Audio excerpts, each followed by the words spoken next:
of that oversight committee that voted to recommend holding the Attorney General in contempt. Republican Congressman Jason Chaffetz of Utah, Democratic Congressman Mike Quigley of Illinois. Congressman Chaffetz, I want to start with you. It's pretty clear the Republicans have the votes, and unless a deal is struck overnight, for the first time, a sitting U.S. Attorney General, the nation's highest law enforcement officer, will be held in contempt. I want you to listen here to the ranking member of the committee saying this is a huge mistake. I think that if we take this Attorney General and find him in contempt tomorrow, I'm telling you, I think that it's a stain on us as an institution, particularly when there is an effort to work things out. Why, Congressman, do you disagree? Why would it not be, in your view, a stain on the institution? Well, I wish it hadn't come to this. The only thing I disagree with Mr. Cummings on, Congressman Cummings, is the idea that there's an effort to work this out. Brian Terry was killed in December of 2010. This letter, this bogus letter from the White House or from the Department of Justice came in February of 2011. Here we are in June of 2012. The subpoena that was issued by Congress was issued in October. And for me, it's about the principle of abiding by this subpoena. There is the beauty of the United States of America is no one person is above the law, but you have a duly issued subpoena, and that ought to be complied with. It's not a holder, but it is about the Department of Justice and justice in the United States of America. And Congressman Quigley, you're the Democrat in the conversation. Let me, to be fair, I'm going to play a little bit of Chairman Issa saying that he has tried, and he has to get to this dramatic step, he says, because he hasn't gotten the answers. All we're asking for, and the reason for contempt, is we were told a lie.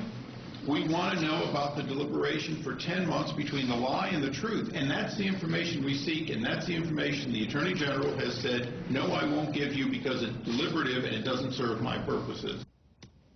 Did the Justice Department, Congressman Quigley, create this mess, if you will? No, I think you have to look at Chairman Issa's predetermination about what this case is about.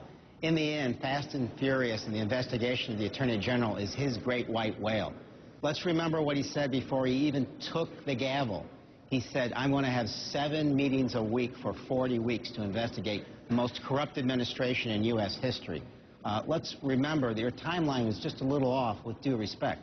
Gun walking under a program like Fast and Furious started under the Bush administration, but the Republican curiosity ends the day before President Obama took office. Why not bring in Attorney General Mikulski, ask him what happened there? Was anyone hurt? How many guns crossed the border there? They were both horribly conceived and implemented programs, and the investigation on a criminal basis and the Inspector General basis should continue. But this vote tomorrow has nothing to do with investigating Fast and Furious. Congressman Chaffetz, answer the Congressman's point there. Fast and Furious began under the Obama administration, but there were sister programs, if you will, gun monitoring programs under the Bush administration. Why hasn't the committee scrubbed those as it's scrubbing this one? Well, actually, if you look at what was requested, it talks about any attempt to do gun running. It's not specific to only Fast and Furious. What you find is Operation Wide Receiver, which was started in the Bush administration, was in 2007 because the line attorney there in the Phoenix U.S. Attorney's Office refused to prosecute because these tactics were so egregious. But it was then in 2009 under Lanny Brewer, who was the head of the criminal division, who started this up. And remember, we got a dead Border Patrol agent. You had 2,000 weapons, mostly AK-47s, purposely given to the drug cartels, and Congress is just supposed to stand down and not ask questions? I'm getting tired of this whole, hey, well, Bush did it, so it's okay. I don't think the American public is buying that. I want to get to the bottom of it. I don't care what administration, what party, it was wrong. Gun walking was wrong, whether it was the Bush administration or the Obama administration. It's wrong, and we got to work to solve it. So far, we have not lived up to what the president promised, which was openness, transparency, and that if there was something wrong, we would fix it. That hasn't happened. Again, the curiosity is very selective. 2,000 weapons crossing the border is extraordinarily inappropriate and a disaster.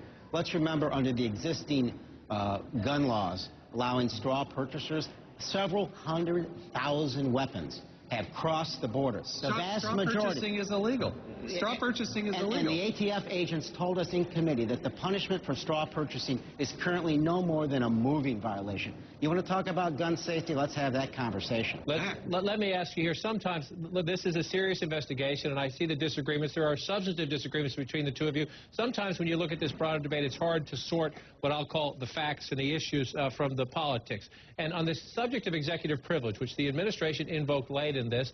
A lot, the Speaker says he's going to go ahead with this vote. He says the President's doing the wrong thing. And Congressman Chaffetz, a lot of Democrats go back to when George W. Bush was president and listen to John Boehner then when that Republican president invoked privilege.